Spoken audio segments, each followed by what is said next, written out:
They're not facts. You think American history is facts? Lies. Christopher Columbus was what? A murderer. He's a mass murderer. He should have been in jail. He should be hated. He is a Hitler. Do you know what Christopher Columbus did? Huh? The guy's a criminal. Everyone knows it that's read real history. Have you read Howard Zinn's People History of the United States? Have you heard of that? You know, he starts off that book, and he's the greatest historian in America, right? He starts off that book by saying Christopher Columbus, you know why he came to America? We don't know anything, by the way. Our age group, we have not been taught any real information. Why do you think he came to America? Money? What is it? Why did they, wait, let me ask a question. You know how he was going to the West, find the West Indians, that's what we've been told, right? Why do you think he's going to the West, not the East? It's no raising hands. Yes. Wasn't it to property? No. It was to spread Christendom, correct? Why did he go to the West? Why was he trying to find a way from the other? Yeah, but he was still going to the West. He just did. He was stupid. He miscalculated so bad that if America didn't randomly exist, they would have all died. He got lucky. Okay, but the point is, why was he going that way when they already had the other way that he could go? What? No. Yeah. Back then, like, to pass to, like, go to India, you had to, like, pass this part. There was, like, Muslims and there was, like, Where'd you learn that? Which book? Do you remember? Okay, this is crazy. Listen to this. Ottoman Empire, okay? We're talking about 1492. Okay? 1492 is the exact year the last Muslims were kicked out of Spain. It's not all coincidence. It's all connected, okay? If you want to actually learn something real, look at all of them. What the heck was going on in 1480 to 1492? Muslims are kicked out the same year Christopher Columbus going to America. It's not a coincidence. Exact same year. Now listen to what happened. 1492, what has already happened in Istanbul? Constantinople. Muslims take over Constantinople. Now the Europeans are scared. Because Constantinople, once you have Constantinople, you have all the sea routes to the east. Okay? Basically, you can't go to the West Indies without going to the Ottoman Empire, the Muslims. Muslims are really strong. They're stronger than Europe. Okay? No, not for long though. Next 30 years, we go to sleep, they wake up. But listen to this. They can't go east anymore. So Christopher Columbus is like, dang it, I can't go this way because the Muslims will get me. So I'm going this way. America was founded to escape Muslims. Interestingly enough, okay? The history is, they're not teaching you that, but that's the truth. The Muslim Empire becomes so strong that all of Europe is like, there's no way. Spain, France, England, all these guys were like, there's no way for us to go to the West Indies anymore because the Muslims are stronger than us. We got to find a new way. And if it wasn't for America, they would have died on that way. Europe would never have become strong. Because they would never found a way to eat without going to the Muslims. And the Ottomans were strong for the next 400 or 500 years. Understand? So when Christopher Columbus was going that way, he was trying to escape the Ottomans. He gets to modern day Cuba, and he writes his letters. These people are very hospitable. This is before Native Americans in America. These people are very hospitable. They're stupid, even though they weren't stupid. They were extremely civilized. And later he would admit to that. He says, with 50 men, we could probably enslave this whole population. That's what our Christopher Columbus did, Columbus, Ohio. He was a criminal. And then he wrote, if you have his letters, he wrote this. Anyone who's educated knows this, but they don't want to teach this in school. Because they want to leave. They want to have this flocky little education where we're told lies. Okay, then he goes on, and that's the first time where he kills a native person. He takes 3 of them, he's like, you should come with us. They resist. They don't want to leave their country and go somewhere else and speak the same language. He kills all 3 of them. Okay? Then he takes 2 more slaves and he takes them up. Then they get to Native Americans. And he says right away, he lies. He writes back to Europe. He says, I found gold. There's gold in the water. There's gold in the rivers. If I had more armies, I could wipe this place out. That's what he said. This is Christopher Columbus. It's no Thanksgiving little meal. You know, there's all this stuff with the Native Americans is all about it. Christopher Columbus came to massacre the Native Americans, take their gold. That's the same thing they did in Libya. That's the same thing the colonizers did in Africa and Algeria. This is what they did all over the world.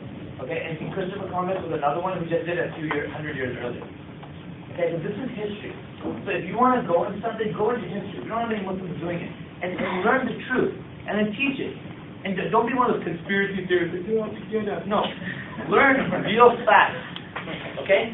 Learn real facts and teach. I mean, can you imagine how awesome would it be if a Muslim could teach you guys, like someone my age, like correct history from the beginning to end? Wouldn't that be awesome for you guys to learn?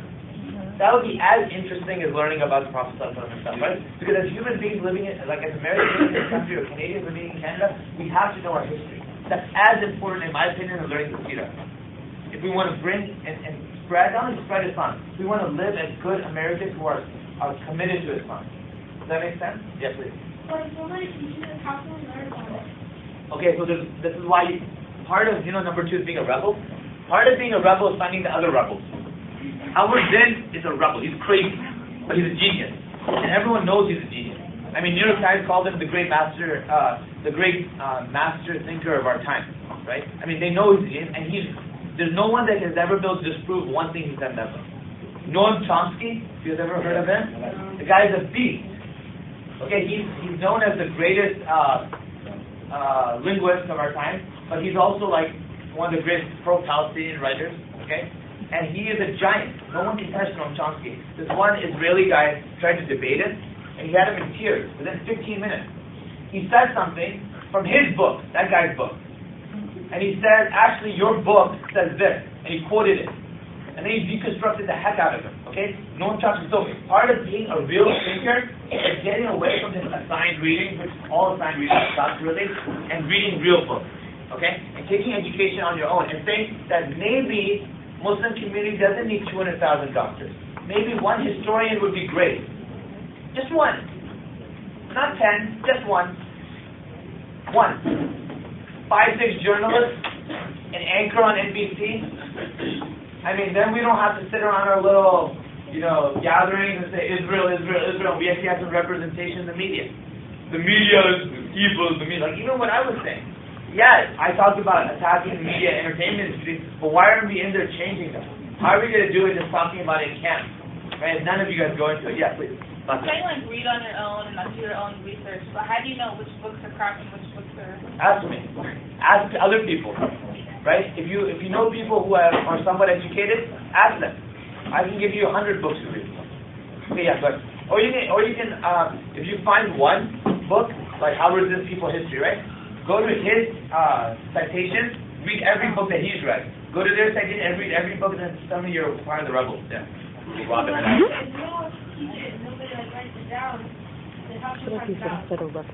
No one wants to teach it in public school, right? If you go to like a top at Harvard, at university, you will find 1 or 2 rebellious professors that are teaching the truth. You have to find that. The point, what I'm trying to say though, is that you have to seek it. Okay, just like Imam Bukhari used to go all around the world looking for hadith, you have to look for truth. And that's your goal as a student. And I'm telling you, if you want to be... Especially with more conservative Christians. Yes. If you want to be someone who really thinks, you're going to love it. Think about it. If you're learning this stuff, you're going to love it. Won't you love going to school if you were learning this stuff? Yeah. It would be cool. You'd actually be interested. Okay? And it wouldn't only be history. Every discipline you could do. I can give an example of history. Let me give you an example. I was talking about that paper, a 70-page paper. The reason I went from a 15-page paper to 70 pages.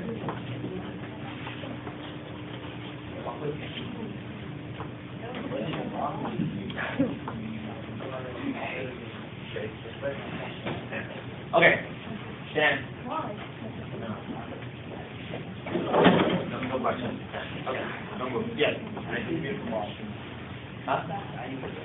No. Okay. No. You'll need to dress them before you come. Okay. What was I saying? Yeah. So let me give you another example of how you go deeper into your studies, okay? So when I was doing the sociology paper, are you guys doing it? Yes, you are. Who's your honest data? Okay. So the paper I was writing was, I was looking at these guys who were writing about Christianity in America and how it grew, and they're making all these arguments. They're basically saying like, when Christianity was conservative, it was doing well. When they tried to change their religion to adapt to American modernity, their numbers started falling, right? They made all these interesting points. They were saying like, when Christians, when they weren't like sitting in a church waiting for people to come, when they were sitting in church waiting for people to come, their numbers went down. When they used to go on horses from town to town, the numbers were going up.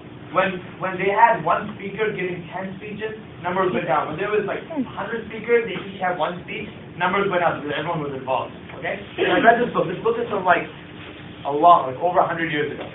So what I did was, I took all those things that they wrote about, and I applied it to the Muslim community, predicting the next 50 years of Islam.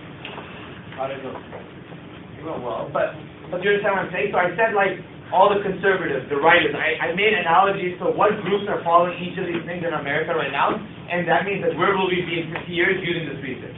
That's an original paper, okay? Because I was passionate about it, because I was passionate about it,